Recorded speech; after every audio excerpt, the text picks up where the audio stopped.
అయితే దేని ఏ రకం ఈ ఒక్క అయితే నాణ్యంగా ఉంటుందండి, ఏదైతే తొందరగా ఈల్డింగ్ వచ్చి ఎక్కువ దిగుబడి సాధించేది ఏది అంటారు? హైబ్రిడ్ వెరైటీ అయితే 3.5 years కి స్టార్ట్ అవుతుంది. 3.5 సంవత్సరాలు దిగుబడి ప్రారంభమైపోతుంది. అది వేసవకాలం పంట అండి.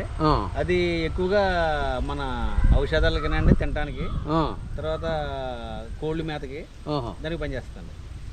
ఇదైతే బట్టల అద్దకానికి, తర్వాత ఇదంటే పేరు చెప్పండి. ఇది నాట్ వెరైటీ. నాట్ వెరైటీ అయితే బట్టల అద్దకానికి, ఔషధానికి, తర్వాత ఇది ప్రాసెస్లో ఉన్న ఇప్పుడు షుగర్ కంప్లైంట్కి దీన్ని వాడుతున్నారండి.